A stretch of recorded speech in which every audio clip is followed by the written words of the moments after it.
115쪽입니다. 네, 115쪽. 거룩한 삶을 위한 규례와 지침. 이것도 역시 이제 편지 글처럼 보이죠? 친애하는 친구에게. 근데 이 보세요. 여러분들이 생각하고 계시는 것과 아마 같을 겁니다. 이게 마음이 이제 좀 이게 읽어보신 분들은 야 이렇게까지 해야 되나, 야 너무 힘들다 뭐 이렇게 생각하실 수도 있는데, 보세요. 한 5번째 줄. 그는 열심히 일하고 풍성한 결실을 거두기 위해 최선의 노력을 기울인다. 그죠? 그 농부는 그렇겠죠? 농부는 풍성한 결실을 거두기 위해서 엄청난 노력을 할 거 아닙니까? 그죠? 아울러 선한 농부는 그 수확이 적절한 때에 비와 햇빛을 보내시는 하나님의 은총에 달렸음을 알고 있다. 이게 아주 중요한 거예요. 그러니까 이제 청교도의 책들을 여러분들이 이제 이따가 접할 텐데, 접할 때 잘못 이해하면 요 앞에만 강조하는 것처럼 보여져요. 그래서 마음이 어려워요. 저도 예전에 청년 때 우리 청년부 목사님이 그 청년에게 전하는 글인가요? 그 책이 있거든요. 그것도 이제 청교도에 관심 많으신 분이 쓰신 책인데, 그거를 이제 가지고 오셨어요. 그래서 이번 수련회 때는 이거 할 거야. 그래서 리더 모임할 때 딱 그걸 꺼내드렸단 말이에요. 그래서 먼저 여러분 읽어보라고, 리더들 보고. 그래서 청년들이 그걸 회사 다니면서 열심히 읽었는데 읽으면서 너무 힘든 거예요. 하라는 게 너무 많고 이거를 어떻게 다 해요 목사님 이러면서 그 다음 주인가요? 목사님 이거 수련회 주제 꼭 이렇게 이걸로 하셔야겠어요? 막 이러면서 막 투정 부렸던 기억이 있어요. 우리 리더들이 다. 그랬더니 이제 그 목사님이 이제 하신 말씀이 되게 이제 저희들이 되게 좋았죠. 결국에는 다른 책을 했는데 뭐냐면, 그런 마음이 드는 게 정상이고 그런 마음이 들으라고 이런 책들을 읽는 거다. 이제 이런 말씀을 하셨거든요. 보면 그래요. 청교도 책들을 읽으면 마음이 어려워요. 야, 내가 이거 10분의 1도 못하고 있는데 이 사람이 하라는 거 100분의 1도 내가 못하는 것 같은데. 그런데 그런 마음이 들도록 이제 글을 쓰는 스타일이 그래요. 청교도 분들이. 그러니까 이제 아주 엄격하죠. 그런데 중요한 건 오늘 이 두 문장이 다 말해주는 거예요. 선한 농부는 그냥 농부가 아니죠. 선한 농부. 하나님께서 택하신 백성, 그리고 교회 공동체 안에 속하여 있는 영적인 지체, 그 사람은요, 그 수확이 적절한 때에 비와 햇빛을 보내시는 하나님의 은총에 달렸음을 알고 있는 거예요. 알고 있는 거예요. 경험을 했고 성경을 통해서 배웠고 그렇게 살아왔다는 거죠. 이게 아주 중요한 말입니다. 그런데 열심히 일하고 최선의 노력을 기울이는 거예요. 그거에 이제 포인트. 그래서 그 밑에 줄 보세요. 우리의 영혼 안에 있는 하나님의 생명을 자라게 하기 위해서 뭐라 그러죠? 경건에 이르는 연습을 해야 된다. 경건에 이르는 연습을 해야 된다. 그 연습을 이제 우리가 훈련을 해야 된다는 거죠. 그래서 116조 위에서 2번째.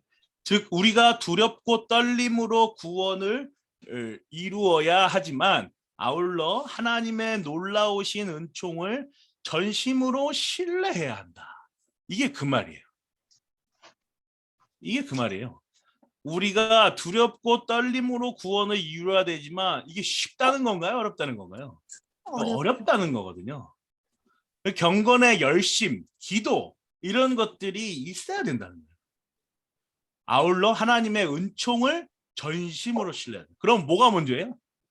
두렵고 떨림으로 구원을 이루는 게 먼저예요? 놀라우신 은총을, 하나님의 놀라우신 은총을 전심으로 신뢰해야 되는 게 먼저예요? 후자가 먼저예요.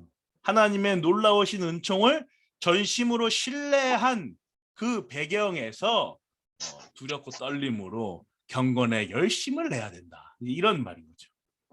그죠? 요 균형을 잘 잡아야 돼요. 그렇지 않으면 편향되게 그 청교도 책을 읽을 수가 있죠. 자, 위에 3번째, 밑에서 바로 또 볼게요. 어떤 사람들이 다른 이들보다 예수님을 더 많이 닮게 되는 이유는 무엇일까? 분명히 그것은 전심으로 예수님 닮기를 갈망하기 때문에. 이 갈망이라는 말이 열심이잖아요. 그죠? 또 두 번째 단락, 세 번째 단락이죠. 열정도 없는. 영적 훈련 그 자체가 우리를 변화시키는 건 아니에요. 야, 얼마나 무서운 말이에요. 우리가 훈련하는 것, 우리가 열심을 내는 것, 그것 자체가 우리를 변화시키는 게 아니라는 거예요. 그런데 최선을 다하고 열심을 다해야 된다 그러잖아요. 그런데 그거가 변화시키는 게 아니에요. 다만 경건을 위한 열정적인 갈망의 표현일 경우에는 영적 성장의 방편으로서, 영적 성장을 하는 방편으로서 매우 소중하죠. 이게 변화를 일으키는 건 아닌데 매우 소중한 건 맞는 거예요. 이해가 가시죠? 그죠? 117쪽으로 넘어갑니다. 두 번째 단락. 하지만 영적 훈련을 시작할 때 몇 가지 위험들을 경계할 필요가 있다. 이를테면 모든 시간을 개인 기도에 할애하느라고 공적 예배를 기피하려 할 수 있다. 이런 사람들이 있거든요. 개인 기도 시간이 중요하니까 공적 예배보다는 내가 하나님과 교제하는 게 더 중요하지. 이렇게 생각하시는 분들이 있어요. 영적 훈련을 핑계로 다른 일들을 섬기는 일을 소홀히 해서는 안 된다. 그러니까 열심히 말씀 읽고 열심히 기도하고 열심히 뭐 찬양대, 그죠? 우리 교회 청소 뭐 많잖아요. 그죠? 교사. 그런 식으로 영적 훈련을 열심히 하는데 그걸 핑계로 해서 다른 일들을 섬기는 일을 소홀히 해서는 안 된다. 개인적인 영적 훈련은 공적인 봉사로 그래서 이어져야 된다. 이게 아주 중요합니다. 영적 훈련이 개인적에서 끝나는 게 아니라 공적인 봉사로도 이어져야 됩니다. 그죠? 우리는 주 예수님의 본을 따라야 한다. 그는 홀로 조용한 시간을 보내고 나서 공적 사역에 나섰다. 그러니까 예수님도 홀로 묵상을 하시고 하나님께 기도했잖아요. 그죠? 그 기도하신 가운데서 이제 공적 사역에 나서셨다라는 거죠. 그래서 밑에 줄 얘기가 나와요. 또한 영적 훈련에 너무 얽매여서는 안 된다. 거기에 매여가지고 거기가 메인 중심이 돼서는 안 된다. 그거는 아까 말했지만 뭐죠? 방편이에요. 영적 성장을 위한 방편. 신앙생활이 늘 즐거운 게 아니죠. 낙심하지 말라. 신실함을 유지해라. 노력에 대한 대가를 반드시 받을 것이다. 또 자신의 실패로 인해 낙심하지 말라. 자신의 결함이나 불완전함이 영적 성장을 방해하지 않게. 그러니까 자신의 어떤 단점이나 어떤 성격에 다 부족한 부분들이 우리 다 있잖아요. 그죠? 그것을 가지고 영적 성장에 걸림돌이 돼서는 안 된다는 거예요. 그러니까 이런 거예요. 쉽게 얘기해서 내가 오늘 뭐 부부싸움을 했어요. 그죠? 부부싸움을 했어요. 부부싸움을 해서 마음이 몹시 안 좋아. 막 화도 나고 어떻게 저런 사람이 있을 수 있을까 이러면서 막 화가 막 났어요. 그런데 이제 기도 모임이나 어떤 본인의 성경 읽는 시간이 있을 거 아니에요. 개인적으로 묵상하는 시간이. 그 시간에 앉는 거를 거부해서는 안 된다는 거죠. 그래도 앉아야 된다. 이게 진짜 어려운 거예요, 여러분. 신나게 싸웠고 마음이 엄청 안 좋은데도 기도에 자기가 기도하고 경건에 노력을 하는 그 시간에 그 자리를 앉아야 된다는 거죠. 그래서 그 죄를 자신의 그 부족함과 결함을 마주 봐야 돼요. 그냥 마주 봐야 돼요. 그걸 소멸시키거나 뭐 없애버리거나 잠시 있거나 이런 건 안 된다는 거죠. 그리고 심지어 꼭 그런 날에는 묵상의 내용이 뭐예요? 아내를 사랑하라. 남편을 존경하라. 꼭 이런 거 나오는 거 아니에요. 그죠? 꼭 그렇잖아요. 그 말씀을 그냥 아이씨 오늘 또 이런 말씀 나 이런 게 아니라 그 말씀을 진짜 받아야 된다. 진정으로 받아야 된다. 그리고 자신의 죄를 딱 꺼내놓고 바라봐야 된다. 그게 영적인 용기예요. 자기의 죄를 자기가 받아들일 수 없을 만한 상황임에도 불구하고 꺼내놓고 내가 진짜 이거구나. 하나님, 내가 오늘도 또 넘어졌네요. 오늘도 또 내가 이걸 이어가지 못하네요. 내가 아직 성화가 덜 되어서 그렇습니다. 내가 연약합니다. 이걸 할 줄 알아야 된다는 거죠. 이걸 할 줄 알아야. 이게 돼야 된다는 거예요. 그래서 이게 그 말이에요. 자신의 결함이나 불완전함이 영적 성장을 방해하지 않게 하라. 주 예수님을 닮으려는 소원과 노력을 굳건히 하라. 그죠? 자, 118쪽에 하나님을 묵상하는 훈련입니다. 하나님을 알려고 노력할 때 우리의 영혼 안에 있는 그분의 생명이 자랄 것이다. 하나님을 더 잘 알 수 있는 방법들 중 하나는 그분을 깊이 묵상하는 것이다. 그렇지 않겠어요? 그러니까 인격적으로 우리가 교제한다, 기도한다라고 말하는데 그게 뭐냐는 거죠. 깊이 묵상하는 게 뭐냐는 거죠. 하나님을 알아가는 거예요. 그럼 어떻게 알아요? 말씀을 통해서 알고 또 지난 삶을 통해서 깨닫고, 그죠? 그런 묵상을 하라는 거죠. 물론 주님은 우리의 생각으로 이해할 수 없을 정도로 탁월하고 영광스러운 분이심을 겸손히 시인해야 한다. 우리가 다 몰라요. 그러니까 우리가 흔히들 예전에 종교개혁의 우리 신앙의 선배들 같은 분들은 이렇게 말씀하셨어요. 하나님을 비유조차 하지 마라. 아버지와 같은 하나님. 이런 거 하지 마라. 엄청 무섭죠? 어떻게 아버지랑 하나님이랑 비교하냐? 그거는 안 된다. 하나님을 이해하려고 사랑에 많으신 하나님. 이런 거 하지 마라. 그냥 하나님은 하나님이시다. 그 어떤 형용어구를 쓰지 마라. 막 엄격한 종교개혁자들이 그런 말도 썼어요. 엄청 엄격하죠. 근데 우리는 이제 그렇게까지는 너무 저도 힘드니까 아버지같이 사랑이 많으시구나, 자비로우시구나, 은혜로우시구나, 뭐 이렇게 우리는 이야기할 수 있죠. 그죠? 하여튼 그래서 이해할 수 없을 정도로 탁월하고 영광스러운 분이심을 시인해야 한다. 그걸 이해해. 그러나 이게 중요해요. 그러나 가능한 한 주님을 더 많이 알려고 노력해야 한다. 이게 정확히 무슨 말이에요? 아까 앞에 나눴던 농부 이야기랑 똑같죠. 우리가 그날 올해 추수를 많이 할지 안 할지는 하나님께 달려있다는 걸 시인하는 거예요. 내가 모른다는 거죠. 그러나 내가 추수를 많이 하기 위해서, 내가 가능한 한 많은 열매를 맺기 위해서 최선을 다해야 돼요. 최선을 다해야 돼요. 그게 바로 이게 이 말씀이에요. 이 이야기. 그죠? 그래서 시인과 동시에 노력이 있는 거죠. 이게 되게 중요한 표현이에요. 그래서 예전에 이제 제가 되게 좋아하는, 즐겨 쓰는 표현인데요. 제가 이제 이렇게 써보려고, 뭐냐면 이런 거예요. 그러니까 우리가 하나님을 모른단 말이죠. 절대로 알 수가 없어요. 하나님을 알 수가 없고 하나님을 이해할 수 없어요. 그런데도 우리는 하나님을 알죠. 알죠. 성경을 통해서 알고 또 묵상을 통해서 알고 기도하고 그러면서 안단 말이죠. 그러면 그걸 어떻게 설명할 수 있냐. 그러니까 창조주 하나님과 인간인 내가 이렇게 있단 말이에요. 여기는 결코 넘어갈 수 없는 경계가 있어요. 아무리 인간이 하나님의 형상으로 지어졌다 하더라도 넘어갈 수 없는 경계가 분명하게 있단 말이죠. 이거는 넘어갈 수 없어요. 이걸 넘어갔다 그러면 이상한 사람이. 이건 넘어갈 수 없어요. 절대로. 하나님을 알 수가 없단 말이에요. 그런데 우리는 하나님을 안다라고 말해요. 그건 뭐냐? 하나님께서 우리 기독교만이 가지고 있는 계시가 있단 말이죠. 그게 뭡니까? 성경이죠.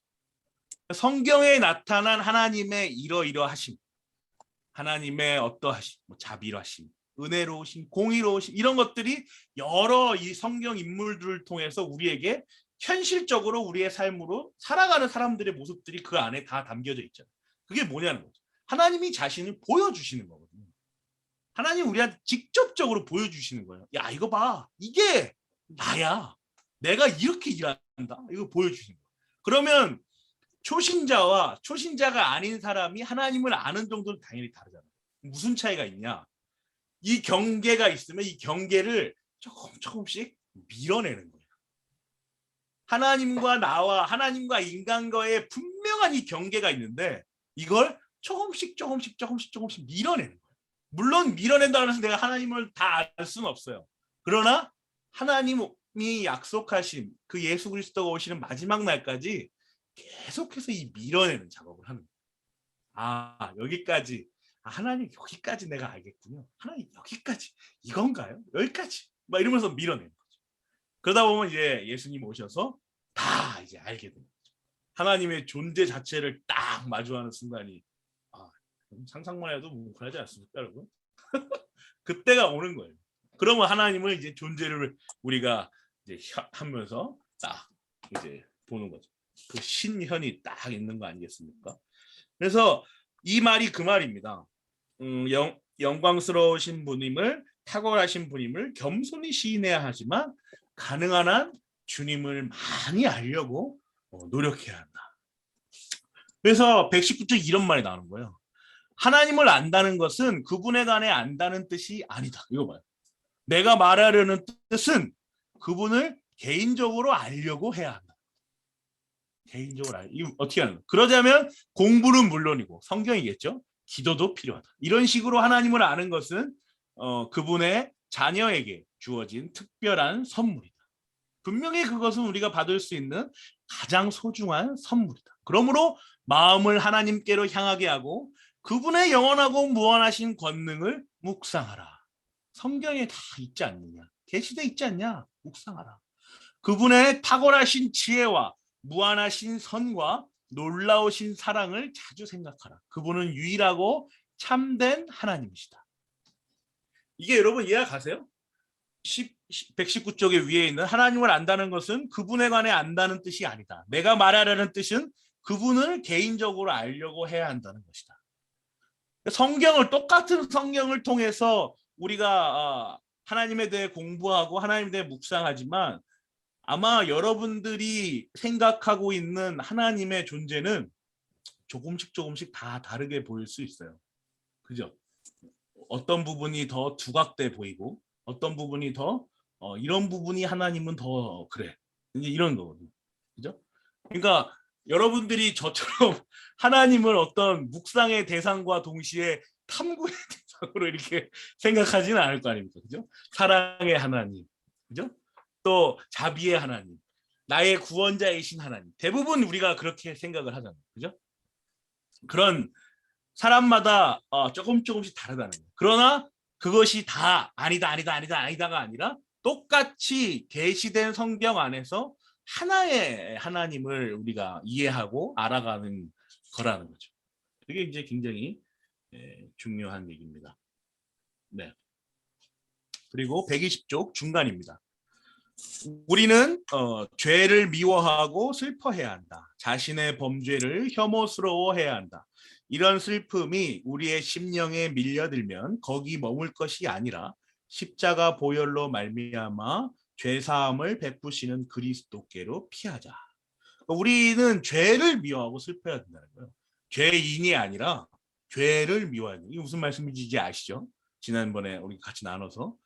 그러니까 죄를 짓는 사람을 미워하지는 않아야 된다는 거예요. 죄를 짓는 사람이 아니라 그 죄를 짓는 사람이 짓는 그 죄를 우리가 미워하고 슬퍼해야 한다. 미워하는 동시에 슬퍼해야 돼요. 미워해서 끝나는 게 아니에요. 슬퍼한다는 건 뭐예요? 그 안에 사랑이 있잖아요. 이웃에 대한 사랑이. 그러니까 그 자신의 죄들을 또 우리 주변의 어떤 죄들을 혐오스럽게 우리가 바라보면서 나아갈 거죠.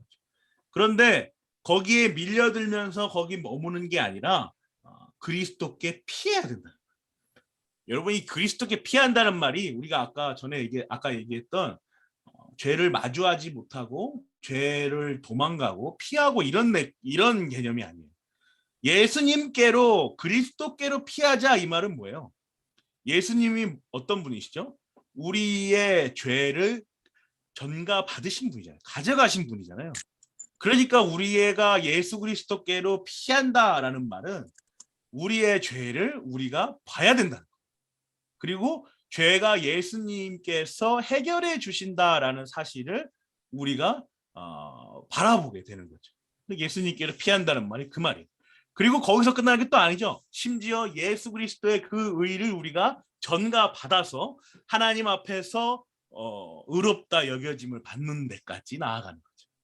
그게 여기서 말하는 그리스도께로 피하자라는 거예요.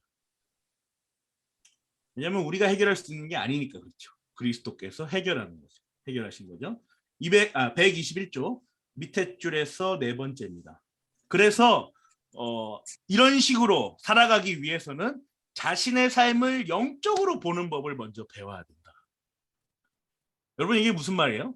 영적으로 보는 말. 자신의 삶을 영적으로 보는 법을 알아야 된다.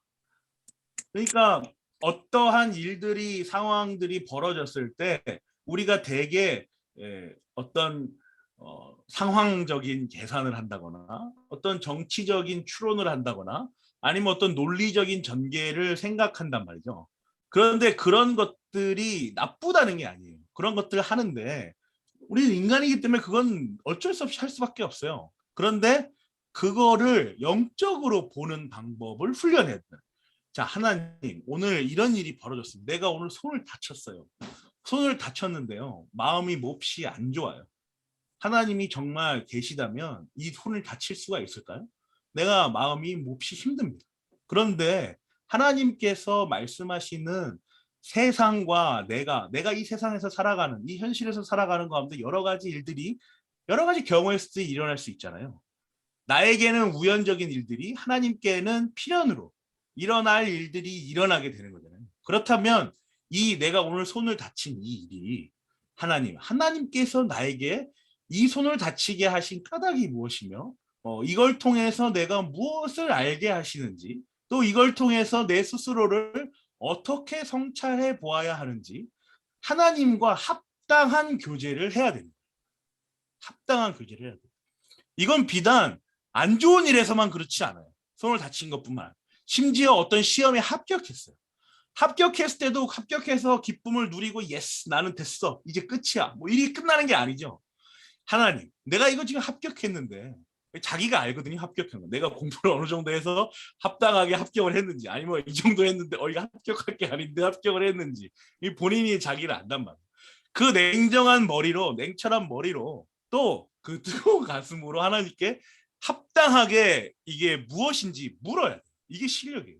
하나님 이게 지금 내가 여기에 뭔지 모르는데 합격했는데 하나님 우연은 하나님께 없지 않습니까? 나에게는 우연으로 보여지는 이 엄청나게 기쁜 행복한 소식이 과연 하나님이 나를 뭘 돌아보게 하시는 겁니까? 하나님 나에게 이 일을 통해서 뭘 이루시는 겁니까? 이걸 계속 교제하는 거예요. 성도의 삶은 일거수일투족이 허투루 가는 게 하나도 없는 거예요. 모든 일은 다 일어날 일들이 일어나는 거예요. 그런데 그 일어날 일들이 슬픈 일도 있고 좋은 일도 있는 거죠. 근데 그 가운데 내가 아니라 내가 그걸 다 이해하고 해결할 수 있는 일이면 초월자가 무슨 필요가 있겠어요. 창조와 경륜, 섭리가 뭐가 필요가 있겠어요. 하나님께서 이 일이 일어나게 하신 까닭이 무엇일까? 이거를 하나님과 합당하게 교제를 하셔야 돼요. 하나님 이게 합당한 일이 나한테 일어난 겁니까? 또 내가 뭔가를 구한단 말이죠. 하나님 내가 여기 이거 꼭 해야 되는데 꼭 들어주십시오. 이거 꼭 들어주셔야 됩니다. 이런 기도도 우리가 하단 말이잖아. 하잖아요. 그죠? 이런 기도 할 때도 하나님과 합당하게 하나님 이 일이 이루어져야 됩니다. 왜냐하면 내가 행복하기만을 위해가 아니라 이걸 하면 뭔가 하나님과 교제가 더 깊어질 것 같고 하나님과 뭔가 하나님이 나에게 주신 삶의 목적을 좀 더 알아갈 것 같고 뭔가 그런 하나님께 합당한 어떤 일들을 계속해서 구할 때도 그 교제가 필요한 거예요. 이게 여기서 말하는 자신의 삶을 영적으로 보는 법을 배워야 된다는 게 그 말이에요. 훈련을 해야 돼요. 훈련을 해야 돼요. 그래서 여러분들도 이제 신앙생활을 오래 하셨지만 우리 이제 권사님들이나 아주 나이 이제 지긋하신 권사님들이나 이런 분들을 하고 이제 소통을 하다 보면 그런 게 있어요. 인생을 설명하는 데 있어서 하나님의 존재가 압도적이죠. 아, 하나님이 이렇게 이끌어 주셨구나. 하나님이 이렇게 나를 치셨구나. 하나님이 나를 이렇게 깨닫게 해주셨구나. 그래서 내가 이렇게 됐다. 그런데 이게 또 이렇게 돼서 하나님이 날 또 건져 주시더라고. 뭐 이런 이제 이야기들을 우리가 많이 듣죠. 이분들은 그게 합당한 교제, 하나님과의 그 영적인 교제가 이제 계속해서 훈련이 되신 거죠. 그죠? 이제 그런 게 가능. 근데 이거는 여러분도 아시겠지만 권사님 그 나이 드신 권사님들 말씀드리는 거지만 이 시간이에요. 시간이 아무리 성숙한 애도 우리 유초등부 친구가 그런 소리 못해요. 잘 그런 소리 하는 친구 있으면 아유 기특하다 그래 잘하고 있어 이게 웃으시면 되죠. 아이고 귀한 얘기했네. 아이고 잘했어 이러면서 그런 소리 잘 못하죠. 왜냐하면 살아본 게 없으니까 그렇잖아요. 어쩔 수 없는 시간 안의 존재니까 거기에 대해서 그렇게 생각할 수 없는 거죠. 자, 그러면 이 영적으로 보는 법에 대해서 더 나아가면요. 123쪽입니다. 중간이죠. 자아에 대한 죽음이에요. 하나님과의 관계를 회방하는 모든 것을 버리기 위해 자신을 철저히 훈련시키자. 만일 하나님의 이름을 더럽히는 것이 우리의 삶에 있다면 과감하게 제거하자. 하나님의 뜻이 아닌 것에는 연연하지 말자. 우리가 죄악된 탐욕을 따라 쾌락을 추구하는 형태를 중단하기 전까지는 하나님으로부터 오는 기쁨을 결코 누리지도 감지하지도 못할 것이다. 그죠? 이게 뭡니까? 우리 성경에서도 이러한 일들이 숱하게 일어나죠. 근데 지금 제가 생각나는 걸로는 다윗입니다. 다윗이 바세바와 해서 낳은 아들이 있잖아요. 그 아들을 하나님이 결국 죽이시죠. 결국 죽이기 전까지 다윗이 어떻게 해요? 하나님께 완전히 그냥 몇 날 며칠을 굶고서 하나님 살려주세요, 살려주세요 한단 말이에요. 그런데 그런 가운데서 하나님이 살려주십니까? 죽이신단 말이에요. 그런데 다윗이 어떻게 해요? 왜 죽이세요? 왜 죽이세요? 이러지 않죠. 자리 털고 일어나서 밥 먹고 다시 옷 입고 자기 할 일을 한단 말입니다. 하나님의 존재를 생각하는 거예요. 이거는 엄청난 용기예요. 영적인 용기예요. 하나님이 이렇게 나를 하시는 거예요. 본인이 안단 말이에요. 잘못. 본인도 억지 쓴다는 것도 알아요. 기도하면서. 그래서 좀 이제 성화가 되고 훈련이 된 사람들은 그런 걸 알죠. 내가 지금 이거 억지 부리는 것 같은데. 기도하면서도 구하면서도 안단 말이에요. 그런데 그걸 하나님이 아니다라고 다르게 내가 기대했던 것과 다르게 이제 하는 거는 그렇게 이제 이해를 할 수 있는 거죠. 네, 124쪽입니다. 첫 번째 줄이에요. 우리에게는 하나님보다 그분의 선물들을 사랑하게 만드는 이상한 애착심이 있다. 그죠? 우리에게는 하나님보다 그분의 선물들을 사랑하게 만드는 이상한 애착심이 있는 거야. 계속해서 우리는 인간적인 것들을 사랑하죠. 인간이니까요. 그죠? 중간에 하나님의 사랑은 우리 심령에 남아있는 죄악된 욕구들을 죽이도록 도와주는 강력한 무기이다. 하나님을 향한 사랑을 누리는 최선책은 그리스도를 묵상하는 것이다. 십자가에 못 박히신 주님의 형상을 마음속에 새기자. 그분의 거룩성, 온유, 친절, 겸손을 자주 생각하자. 그분에 대한 생각은 그분에 대한 애착심으로, 그 애착심은 사랑으로 이어질 것이다. 그죠? 사랑을 늘리는 방법은 하나님에 대한 사랑을 늘리는 방법은 그리스도를 묵상하는 거예요. 이게 진짜 여러분 이해 가세요? 이 정확하게 이제 신학적으로 이 문장을 분석하면 이거예요. 하나님을 사랑하기 위해서는 하나님을 묵상하세요. 이거거든요. 하나님을 사랑하려면 하나님을 묵상하세요. 그게 이런 거예요. 신학적인 문장은. 그런데 이게 그런 문장이 아니라 신학적으로만 볼 게 아니라 이제 실천적으로 우리가 이해하려면 그리스도의 속성이 뭐냐는 거죠. 그 밑에 나와 있죠. 거룩성, 온유, 친절, 겸손, 낮아지심, 성육심. 그죠? 그런 속성들을 가지고 그리스도를 묵상하면 하나님에 대한 사랑을 늘릴 수 있다. 이렇게 이야기하는 거예요. 밑에 줄 보세요. 가장 제일 밑에 줄. 이처럼 강력한 영적 삶을 조장할 수 있는 실제적인 방법들 중 하나는 고독과 침묵의 시간을 갖는 것이다. 이게 진짜 여러분 큰 도움이 됩니다. 저도 이런 시간이 항상 있는데 여러분들이 이 세상을 살면서 사회 속에 살면서 한 번씩 하루에 한 번씩은 이런 시간들을 한번 가져보기를 권해요. 침묵. 세상이 얼마나 시끄러워요. 그죠?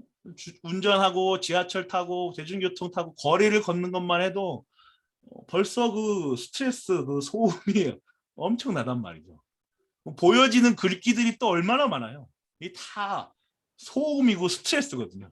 그런데 이 고독과 침묵, 나 혼자. 그러니까 저 주로 예전에 같은 경우는 차에서 많이 했는데 시간이 저도 이제 사회를 하다 보면 시간이 많이 없으니까 운전하고 집에 와서 주차하고 나서 잠시 동안 뭐 한 10분, 15분 이제 조용한 시간. 보통 퇴근하면 이제 늦으니까요. 늦은 조용한 시간. 그 시간에 이제 생각을 하고서 하루를 정리를 하는 거죠. 아, 이렇게 오늘 하라고 흘러갔구나. 아, 하나님 이렇게 했군요. 이런 침묵, 고독, 요걸 좀 약간 이렇게 되면 이상할 수도 있는데 이걸 즐겨야 돼요, 좀. 침묵과 고독의 시간을 그 시간이 되게 소중하다라는 걸 즐겨야 돼요. 그러다 보면 아, 하나님 오늘도 내가 이렇게 살았군요. 내일은 어떻게 살겠습니까? 이제 이런 기도도 하는 거죠. 그 시간에 다 하는 거예요. 자신의 삶에 대한 하루의 시간, 또 내일의 시간, 또 한 달, 1년, 나중에 장래에 내가 어떤 모습일지에 대한 그 고독과 침묵이 시간들이 꼭 필요한 조용한 백색 소음만 있는 네? 그 시간을 한번 하루에는 꼭 한번 만드셔가지고 그런 시간을 갖기를 권해요. 이것은 올바른 길로 매진하게 하는데 매우 유용하다. 염려하지 말고 매일 해야 할 일을 실행하자. 하나님께 마음을 집중하자. 우리의 행동이 사랑에서 비롯되게 하자. 자, 두 번째 탈락. 영적 성장을 방해하는 큰 장애물들 중 하나는 악감정이다. 우리는 어떤 사람에 대해서든 악감정을 모두 죽여야 한다. 다른 사람들로부터 인정과 경의와 찬사를 바라는 마음도 죽여야 한다. 이런 욕구에 집착하는 한 자신의 무가치함을 볼 수 없을 것이다. 다른 이들의 찬사를 바라는 마음은 하나님을 알지 못하도록 방해하며 생명과 은혜와 선의 원천이신 그분을 즐거워하지도 못하게 한다. 그러니까 본질을 직관하라는 거죠. 하나님에 대한 집중을 해야지 그 외에 인정, 경의, 찬사, 또 욕구 이런 것들에 휘둘리지 말아야 된다 이런 거죠. 그 다음 단락 봅니다. 하나님으로부터 얻는 은혜의 달콤한 경험을 사랑하는 마음도 제거하죠. 여러분 엄청 이 사람 너무 무서워요. 하나님으로부터 얻는 은혜의 달콤한 경험을 사랑하는 마음도 제거하죠. 이거 왜 제거하자 그래요? 은혜의 달콤한 경험을 사랑하는 거. 그게 하나님 사랑하는 건 아니잖아. 이 소리거든. 본질에 집중하라는 거예요. 이 청교도 분들이 이렇게 무섭습니다. 본질에 집중하라는 거예요. 그 은혜를 사랑하는 거 하다 보면 그게 찬사와 인정과 그것으로 이어지지 그렇게 인간이 안 된다는 거예요. 그런 생각이 들더라도 아니야. 하나님만 바라봅니다. 이렇게 마음을 다잡으라는 거예요. 참 마음이 어렵죠. 그런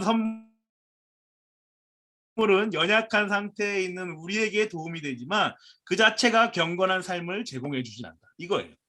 그게 도움이 돼요. 그 은혜를 사모해야죠, 우리도. 그죠? 근데 이분은 더 높은 차원의 성숙을 요구하는 거예요.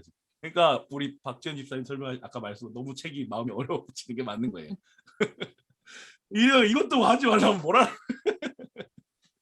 예, 그런데 그게 도움이 되는 거예요. 도움이 되는데 중요한 건 그 자체가 경건한 삶을 제공하는 건 아니라. 경건한 삶을 제공하는 누구예요? 하나님이시라. 하나님을 묵상해야 그게 나오는 거지. 그 열매에 집착하지 마라. 이거거든. 따라서 그런 경험을 신뢰해서는 안 된다. 오직 그리스도만을 신뢰해야 한다. 또 지나친 양심의 가책을 제거하자. 아, 이건 내가 진짜 나쁜 사람이야. 나는 교회 갈 수도 없어. 내가 기도할 수도 없어. 이런 거거든요. 이것도 제거하라는 거예요. 자신의 과도한 자기 사랑에서 나오는 거다. 그죠?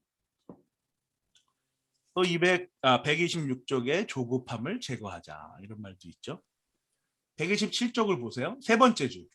127쪽 세 번째 빨간색으로 되어 있죠. 주의 뜻이 어떤 것이든 기쁨으로 그것을 행하게 하소서. 하나님은요 억지로 특별한 경우가 아니면 통상적으로는 기쁨과 감사함으로 하나님이 하실 일을 우리로 이루셔요. 그러니까 예를 들어서 이직을 생각하고 있다. 그런데 이 마음속에 이직이 하기 싫어요. 이직이 하기 싫단 말이죠. 그러면 그 마음속에 하나님 내 이직을 꼭 해야 됩니까? 상황적으로는 해야 되는 게 맞는데 하기 싫단 말이죠. 그런데 하나님 이거 해야 합니까? 이런 식의 기도를 반복적으로 하는 거죠. 그러다 보면 하나님의 마음을 주세요. 기쁨과 감사함으로 하나님 내가 진짜 감사하게 기쁨으로 이직을 합니다. 또 반대의 마음도 있죠.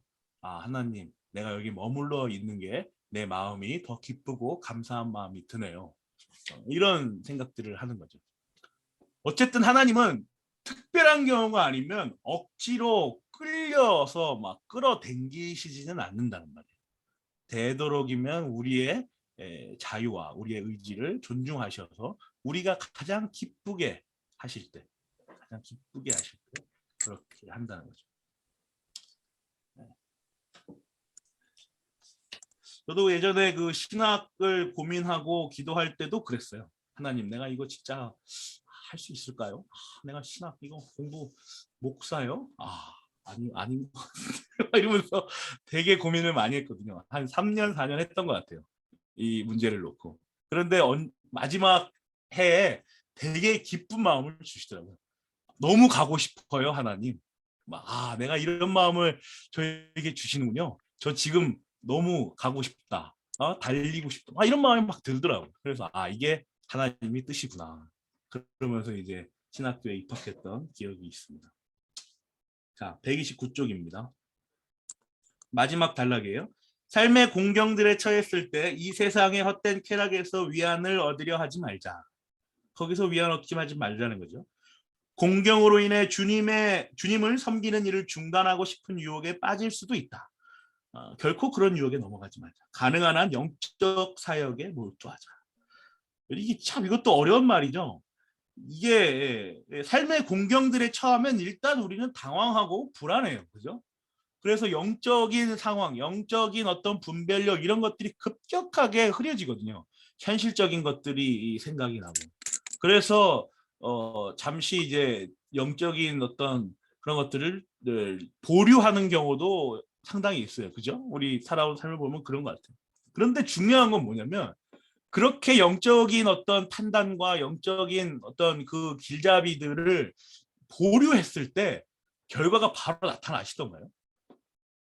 하나님이 사고를 나게 하시는구나. 오늘 내가 이런 현실적인 타협을 받는데 이거 한번 해보니까 하나님이 바로 그냥 뭘 일이 나게 하는 거야. 자식과 싸우게 하고 부모님과 싸우게 하고 내가 막 사고가 막 그래요, 여러분? 그렇지 않은 경우가 상당히 많지 않아요? 이게 그러니까 중요한 게 뭐냐면 몰라요. 이 티가 안 나요. 이게 되게 티가 안 납니다. 뭔가를 이런 생각을 하고 일단 내가 위급하단 말이죠. 당황하고 이거 진짜 큰일 났다. 이럴 때 하나님 어디 계세요? 라고 찾는 사람만 해도 대단한데 어쨌든 그런 생각을 못하고 현실적인 생각들만 한단 말이에요. 계산하고 추론하고 그죠? 그런데 그런 생각 속에서 내가 어떤 판단을 한단 말이에요. 내 자유와 의지로 판단을 해요. 근데 그게 하나님의 어떤 의견, 고견, 또 하나님의 어떤 교제, 또 하나님의 어떤 교훈, 어떤 영적인 그런 것들을 보류한 상태로 할 때도 되게 많단 말이에요. 대부분 그렇죠, 뭐. 근데 그게 티가 안 난단 말이에요. 근데 중요한 건 그게 우리의 삶 가운데 차곡차곡 계속해서 쌓이면 그건 이제는 돌이키기 굉장히 힘든 상황까지 가게 돼요. 이게 되게 무서운 거예요. 그러니까 여러분이 가랑비 옷 젖는단 말 있잖아요. 이게 몰라요. 끓고 있는 물에 개구리를 너무 잔인한 개구리를 집어넣으면 얼마나 힘들어요. 그러나 찬물에서 개구리를 넣어놓고 그걸 끓여 놓으면 개구리를 서서히 죽어간단 말이에요. 그죠? 그건 모르는 거예요. 그게 되게 하나하나에 예민하라는 말이에요. 이 말. 하나의 판단에 혹시라도 그 판단을 내린 직후라도 맞다 내가 그렇게 했었지. 그거 내가 하나님 앞에서 그러면 안 되는 건데 하나님 내가 티는 안 나고 어떤 나쁜 결과는 있지 않았지만 내가 그거는 잘못한 것 같습니다. 하나님 회개합니다. 날 바르게 다시 인도해 주세요. 이렇게 자꾸 상기해야 돼요. 네. 그게 되게 중요합니다. 티가 안 나니까요. 물론 티가 나는 경우도 있죠. 아주 이건 진짜 하나님이 날 치시는구나 이럴 수도 있지만 대개의 경우 그렇습니다. 131쪽입니다. 모든 선한 은사가 하나님으로부터 비롯됨을 기억하자. 네 번째 줄, 그분의 허락 없이는 아무것도 우리를 건드리지 못한다. 그죠? 마지막 단락이에요. 우리의 삶을 예수 그리스도께 드릴 때 그 무한하신 선의 바다에 자신의 영혼을 던진다. 그분의 사랑은 너무나 광대함으로 마치 대양이 한 방울의 물을 삼키듯이 그 사랑이 우리를 삼킬 것이다. 우리가 천국에 도달하면 영원히 변할 것이다. 이제 돌이킬 수 없을 만큼 바뀐다는 거예요. 그게 우리 개혁신학 선배들이 뭐라고 말해요? 죄를 지을 수 없는 상태로 된다는 거예요. 짓고 싶어도 지울 수 없는 상태. 이젠 돌이킬 수 없는 상태가 된다는 거죠. 돌이킬 수 없는 상태. 죄를 지을 수 없는 그 상태로 가는 거예요. 그런데 이 상태가 어떤지 보세요. 이게 언어로, 인간의 언어로 쓰여져서 참 이게 그 표현인지는 모르겠지만 저절로 생각 없이 생각한다는 거예요.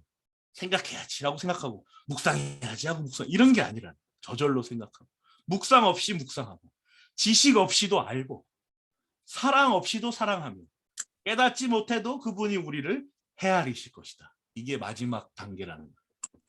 영화죠, 영화. 이게 저도 무슨 말인지 모르겠습니다. 네, 이해까지 간다는 거예요. 생각 없이 생각하고 지식 없이 알고 사랑 없이 사랑하고 깨닫지 못해도 헤아리실 것이다. 이 상황까지 완전히 변화한다라는 거죠.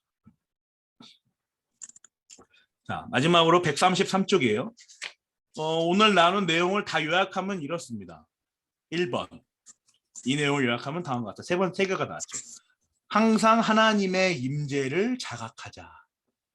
이게 뭐냐면 이거 축약하다 보니까 이렇게 짧은 문장이 나왔는데 이 안에는 뭐가 숨겨져 있는 거냐면요. 이미 우리 주변에 임한 하나님의 임재를 자각하자예요. 이미 우리 주변에 내 주변을 감싸고 있는 지금 실제로 영으로서 내 모든 것을 내 신체 이 육신을 감싸고 계시는 하나님의 임재를 자각하자는 거예요. 그거 알자. 이미 있어. 이미 계셔. 그렇다는 거죠. 두 번째, 항상 하나님의 뜻 안에서 기뻐하자. 이 말은 항상 예정된 하나님의 뜻 안에서 기뻐하자는 거예요.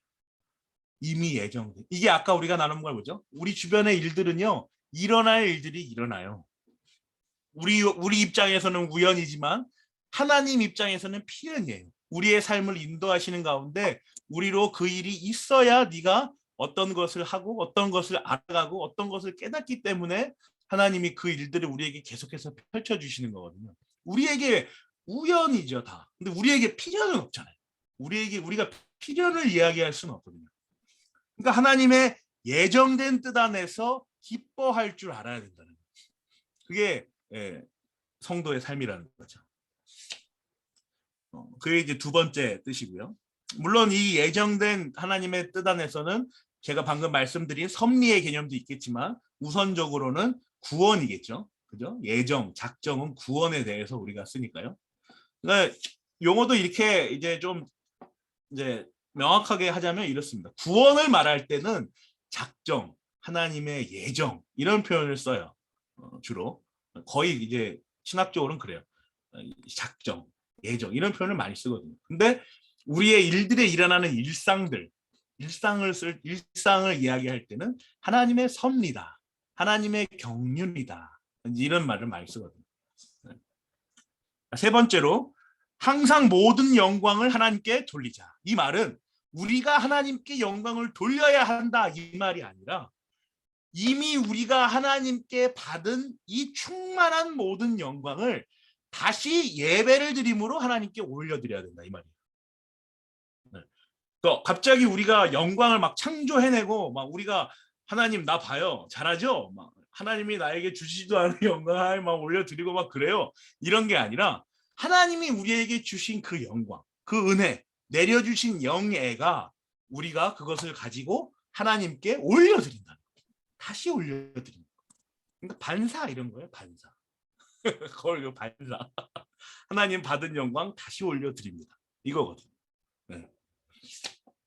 그래서 이 책을 제가 선정한 목적이 이제 나오는데 첫 번째, 두 번째, 세 번째를 우리가 요약하면 어떤 내용으로 귀결되냐면 예배로 귀결돼요. 예배로. 자 보세요. 항상 이미 임한 하나님의 임재 안에서 자각하자. 예배 현장에서 그게 시작되는 거거든요. 하나님의 임재를 경험하고 하나님의 임재 안에서 하나님을 알아가는 거. 이미 나에게 주어졌지만 내가 우둔하고 영적으로 어두워서 하나님의 존재를 인식하고 자각하지 못하고 있었지만 그 예배를 통해서 그 하나님에게서 주어지는 말씀과 또 내가 기도와 또 찬양을 통해서 이 하나님의 임재를 내가 지금 자각하는 거야. 자각은 뭐예요? 있었는데 몰랐던 거거든요. 자각이라는. 있었는데 몰랐다는 거예요. 그러니까 하나님이 이미 임재해 계셨는데 예배를 통해서 그걸 자각을 하는 거예요. 계셨지 참. 이렇게. 그죠? 두 번째는 뭐예요? 항상 예정된 하나님의 뜻 안에서 기뻐하자. 이 예배의 현장이거든요. 하나님의 말씀이 선포되고 그 말씀 안에 구원과 복음이 들어있잖아요. 그 복음, 구원을 통해서 내가 예정된 하나님의 성도로서 그 하나님의 섭리로 이 세상을 살아가는구나. 그걸 예배를 통해서 우리가 안단 말이죠. 그 예배를 통해서 우리가 알아요. 또 마지막 세 번째, 항상 하나님께 받은 모든 영광을 하나님께 올려드리자. 그게 예배의 현장이에요. 하나님께서 우리를 창조하시고 지금 이 21세기의 고양동에서 살게 하신, 대한민국에 태어나게 하신 그 영광스러운 존엄한 탄생을 우리를 통해서 하나님이 이루셨단 말이에요. 우리를 그렇게 태어나게 하셨잖아요. 그죠?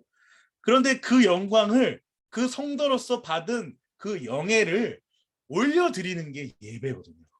하나님께 올려드리는 게 예배란 말이에요. 말씀을 묵상하며 아멘, 할렐루야라고 반응하는 것, 그 말씀을 먹는 것, 내 마음에 박는 것, 그 흔적을 계속해서 상기하는 것, 하나님께 찬양을 올려드리는 것, 하나님께 기도드리는 것, 또 뭐가 있어요? 하나님께 대중이 공적인 신앙 고백도 하잖아요. 이 다 하나님께 그 받은 영광을 올려드리는 거예요. 그래서 이 첫 번째, 두 번째, 세 번째는 모두 거룩의 열심이자 동시에 예배를 통해서 확인할 수 있다라는 걸 우리에게 알려줘요. 그게요, 이 책의 제목입니다. 인간의 영혼 안에 있는 하나님의 생명. 이게 예배를 통해서 그 생명이 확인되고 자각되고 우리의 영혼 안에서 자라는 거예요. 그리고 이 두 번째 부록의 삶, 거룩한 삶을 위한 규례와 지침은 예배를 바르게 드리는 것부터 시작되는 거죠. 네, 그래서 이 책은 예배에 대한 책이에요. 네. 9월달 예배 모범을 공부할 때 밑거름이 되고, 또 우리 어거스틴을 공부한 다음에 인간의 영혼 안에 있는 하나님의 생명, 그 창조의 관점에서 바라보는 연소성도 있고, 그죠? 그래서 이 책을 우리가 선택해서 한 달 동안 공부를 한 겁니다. 네. 아주 참 저도 읽으면서 참 많이 좋았어요. 정말 우리 신앙의 선배들의 유산은 정말 훌륭하구나. 대단하다. 그런데 너무 힘들다. 이걸 다 어떻게 지키면서 하지만 열심히 노력해서 물도 주고 햇빛도 비춰주고 해야지 하나님이 잘하게 하시겠지라는 기대와 소망을 가지고 이제 열심히 영적인 열심, 거룩의 열심을 가는 거죠. 그렇게 되는 겁니다. 네. 질문하실 분 있으세요? 네, 아까 저 119페이지에 예? 네, 아까 그 119페이지에 있잖아요. 119페이지요? 네, 그저 내가 말하는 뜻은 그분을 개인적으로 알려고 해야 된다는 거는 그러니까 내 개인을 말하는 건가요? 그렇죠. 그러니까 이게 어떤 말이냐면 인격적인 얘기를 하는 거예요. 하나님과 우리가 인격적으로 교제하잖아요. 예를 들어서 내가 하나님께 기도하는데 내 기도가 제 아내랑은 상관없잖아요. 제 아내의 영적 생활과 제가 기도하는 게 상관이 없잖아요. 물론 뭐 도고 기도도 하고 뭐 하지만 제가 기도한다고 해서 제 아내가 하나님과 더 뭐 긴밀해지고 이런 건 없단 말이죠. 그죠? 저는 하나님과 개인적으로 기도하고 아내는 하나님과 개인적으로 기도해서 그 인격적인 교제를 쌓는 거란 말이죠. 그게 이제 로마 카톨릭하고 우리랑 또 차이점 아니겠어요? 우리는 바로 하나님께로 이렇게 나아갈 수 있지만 거기는 중간에 신부님을 거쳐야 되잖아요. 그죠? 우리는 바로 갈 수 있단 말이에요. 제가 기도하면서 하나님과 인격적인 교제를 쌓아가는 거. 그러면서 그 주시는 은혜가 있고 교훈이 있단 말이죠. 그때마다. 근데 그게 자기의 삶하고 결코 멀어져 있지 않아요. 그러니까 여러분들의 삶과 여러분들 제가 어떤 삶인지 저도 잘 모르잖아요. 이제 1년 됐으니까. 여러분들이 지나온 삶이 있었을 거 아니에요. 그죠? 그 삶 가운데 보여지셨던 하나님의 존재가 있을 거예요. 그리고 그게 주관적인 경험과 어떤 감성적인 거 여러 가지가 있겠죠. 그리고 그것이 거기서 끝나는 게 아니에요. 거기서 끝나면 안 되죠. 거기서 끝나면 안 돼요. 그게 하나님의 성경, 하나님께서 우리에게 계시하여 주신 그 성경에 대한 객관적인 계시로 증명이 되고 확인이 돼야 되는 거잖아요. 그게 공적이고 객관적인 권위 아니겠어요? 그죠? 그런데 그게 이 두 개가 또 따로 떨어져 있지가 않단 말이에요. 객관적인 계시와 나의 주관적인 경험이 아예 분리되어 있지가 않아요. 이게 우리의 인격 안에서 다 이렇게 합쳐져서 섞여져 있단 말이에요. 그러다 보니까 제가 알고 있는, 제가 믿고 고백하는 하나님과 여러분들이 생각하고 있는 하나님과 기본 베이스는 같지만, 전제는 성경 안에서 같지만 그 경험들은 서로 다른 모양으로 나타날 수 있다는 거죠. 그래서 그런 인격적인 교제를 말씀하는 거예요. 그래서 근데 그게 오차가 그렇게 크지가 않을 수 있어요. 크지가 않죠, 사실. 제가 생각하는 하나님과 여러분이 생각하는 하나님의 차이가 엄청 크겠어요? 베이스가 하나님의 계시 안에 있는데 이 계시가 없는 가운데 주관적인 경험만 있다면 엄청 클 거예요. 엄청 크겠죠. 고생을 많이 하는 사람은, 고난이 많았던 분들은 하나님은 고난을 통해서 빡세게 계속 나를 치신다 이런 분일 거고, 또 막 그냥 이쁘게 뚱뚱도 이렇게 우쭈쭈하고 자란 사람들은 하나님은 사랑의 하나님이지, 뭐 간극이 어마어마하잖아요. 그죠? 근데 객관적인 계시로서 근거로서의 계시가 있잖아요. 거기서 맞춘단 말이죠. 내가 고난을 많이 당했지만 말씀을 보니 고난만 주시는 분은 아니고 언제나 살리시고 자비로우신 하나님이 계시는구나. 거기에 맞춰진단 말이에요. 또 내가 고난이 하나도 없이 우쭈쭈하고 자란 사람도 하나님은 나엄서 막 이런 거 보니까 막 무섭네. 막 불병 막 날아다니고 막 이거 어떡하나. 나 이거 경험 안 해봤는데. 그지만 계시니까 가야죠.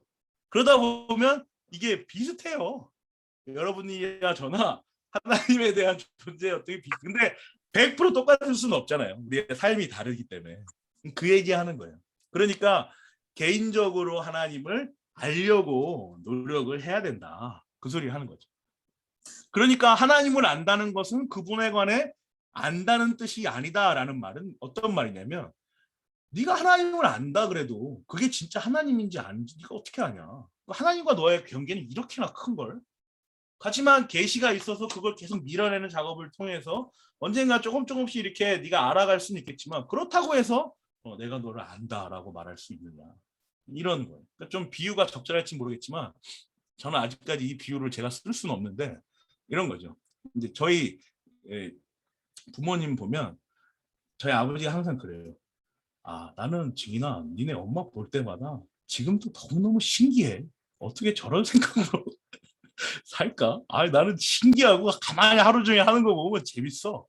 그 다음에 어떻게 모른다는 거예요. 아직까지. 그렇게 오랫동안 같이 사셨어도 상대방을 잘 모른다는 거죠. 그만큼 어떤 존재에 대해서 안다는 건 어려운 거예요. 어려운 거예요. 그런 거죠. 근데 저는 아직까지 저는 다 아는 것 같거든요, 지금. 제 아내에 대해서 어느 정도 아는 것 같아요. 근데 이게 이제 아직까지는 하수인 거죠. 아직까지는 이 정도면 된 거 아니겠어? 뭐 이렇게 아는데 그게 진짜 아는 게 아니에요. 목사님, 네, 말씀하세요. 오늘 수업 내용은 아닌데요. 예. 아까 천주교 그 아이들이 천주교에서 운영하는 그 토요일 부속 프로그램들 있잖아요. 네. 거기에 매력을 느껴가지고 친구 따라 강남 간다고 이렇게 한 번씩 갔다가 와서 이렇게 저한테 이렇게 말했던 아이가 있었는데, 네. 여기 그 마리아가 누구냐고 물어보고 그 빈 화분에 절을 하라고 시켰다고 자기는 하기 싫은데, 그리고 또 손을 이렇게 해가지고 내리지도 못하고 팔 아파 죽겠는데 뭐 이렇게 하고 하지만 자기랑은 안 맞는다 그러면서 결론이 우리 하나님이 예수님이 마리아보다 세지? 그러는 거야. 그랬지. 근데 다른 합리적으로 아는 지식으로 설명해 줄 수 있는 게 없는 거예요. 아. 그래가지고 네. 그런 것도 몇 가지 좀 이렇게 유초등부에 있으면서 알았으면 좋겠다 하는 생각이 들더라고요. 로마 카톨릭과 우리의 차이요? 예. 로마 왜냐하면은 카톨릭하고 우리는 이게 애들이 너무 폭 네. 빠졌다가 친구 따라 강남 가듯이 이렇게 쓱 진짜. 갔다가 얘 같은 경우는 다시 우리 하나님이 최고 세지 이렇게 하고 왔는데 네. 그냥 그러니까 그런 이해가 어디 있으면 아무래도 교사 사역을 하시면서 좀 용이하죠. 예. 그러니까 로마 카톨릭하고 우리는 일단은 어떻게 설명? 일단 보세요. 삼위일체 하나님에 대해서는 똑같아요. 그래서 로마 카톨릭에서 세례를 받잖아요. 우리 정통 기독교 안에서 세례를 또 안 줘요. 그걸 인정을 해요. 삼위일체 하나님이 같으니까. 예. 그래서 거기도 삼위일체 하나님에 대한 신론, 그러니까 조직신앙에서 이제 신론이라고 말하는데 그 신론이 둘이가 같아요. 똑같아요. 그러니까 서로 그걸 인정을 해요. 쉽게 말해 또 반대로 우리 정통 기독교에서 세례를 받은 친구가 로마 카톨릭 가고 또 세례를 안 받죠. 이거 세례를 주면 둘 중 하나가 이상한데 이거는 세례를 주지 않는 이 보편교회가 그래요. 그런데 뭐가 제일 다르냐? 뭐 여러 가지가 다른 게 있을 수 있는데 인간론도 다르고 구원론에 대한 것도 다르고 또 뭐 여러 가지가 다른데 제일 이제 크게 우리가 눈에 가시적으로 보이는 건 교회론의 차이가 또 커요. 뭐냐면 우리 정통 기독교는 어때요? 다 이렇게 평등하죠. 직분 간의 평등이란 말이에요. 가르치는 은사가 있고 또 섬기는 은사가 있고 다스리는 은사가 있고 다 은사대로 직분이 통일하단 말이죠. 근데 이 친구들은 이게 돼 있어요. 수직이에요. 그래서 교황이 있잖아요.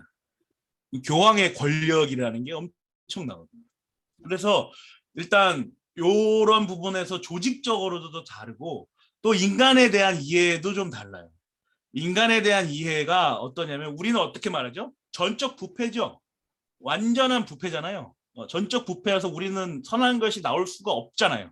그런데 이 로마 카톨릭은 우리도 전적으로 부패, 우리도 부패한데 그런데 요만큼은 있어. 요만큼은 내가 조절할 수 있는, 컨트롤할 수 있는 게 있어. 그거를 잘 훈련하면 돼. 이게 되게 근본적인 차이예요. 인간에 대한 아까 마리아 말씀하셔가지고 제가 말씀드리는 인간에 대한 이해는 이게 가장 커요. 우리는 은혜 없이는 못해요. 근데 로마 카톨릭도 은혜 없이는 못한다 그래요. 거기도 은혜 없이 못한다고 하거든요. 은혜가 중요해 이렇게 말하는데 둘 다 은혜를 중요하게 생각하지만 은혜에 대한 이해가 다르죠. 여기는 주입된 은혜라 그래서 나에게 은혜가 이미 내재돼 있어요. 요만큼. 그걸 잘 활용하면 내가 거룩해질 수 있어요. 구원으로 갈 수 있는 공로라고 얘기할 수 있어요. 그걸 잘 훈련해야 돼요. 그러니까 어떤 게 벌어져요? 면죄부 같은 게 생기는 거예요. 그거 훈련시키려면 면죄부 사야 돼. 또 뭐가 막 계단을 올라가고 막 그런 고행, 수행을 해야 돼. 그거 해야지 이게 잘하다. 그러다 보니까 성 베드로, 성 요한 사람에게 요만큼의 신성을 부여하기 시작해요. 거룩함.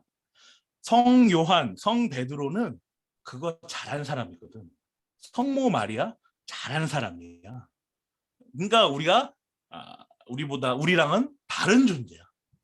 신성한 게 이만큼 있어. 우리 인간하고는 달라. 이런 게 있는 거예요. 그래서 구원관도 달라요. 우리는 죽으면 천국 아니면 지옥 바로 가잖아요. 로마 카톨릭은 중간지대가 있어요. 연옥이라는 데가 있어요. 연옥에 있으면서 본인이 거기서 어떻게 수행하느냐. 또 제일 중요한 건 후대 자손들이 이 사람을 위해서 얼마만큼 많이 기도해 주냐. 그거를 위해서 이제 그거에 따라서 이 친구가 연옥에 있으면서 천국이나 지옥 이렇게 갈 수가 있는 거죠. 이게 진짜 다르죠. 이게 근본적인 차이예요. 인간에 대한 이해가 다르죠. 그래서 성모 마리아라 그러죠. 그래서 거기에 절하잖아요. 그리고 막 이런 합장 같은 거 하고. 그래서 천주교가 불교랑도 친한 게 그런 거예요. 불교도 고행하잖아요. 수행하고 다스리고 마음을 참선 막 이런 거 하잖아요. 그죠? 그게 비슷해요. 그래서 둘이 잘 지내잖아요. 염주도 예? 염주도 비슷하지 않아요? 그렇죠. 염주 같은 거. 그것도 이제 복을 비는 거예요. 그래서 복을 계속 비는 거죠. 그런 부분에서 차이가 납니다. 네. 오늘 내일부터 아주 유초등부에 아주 아니. 좋은 제가 너무 신나게. 무식해서 더 이렇게 낮게 설명을 못한 게 조금 맺혔었어요. 예. 다음에 잘 이렇게 얘기해 주세요. 네. 질문 있으신가요? 오늘 시간이 좀 지나서 이제 기도하고 마치겠습니다. 네. 한 달 동안 고생하셨습니다, 여러분.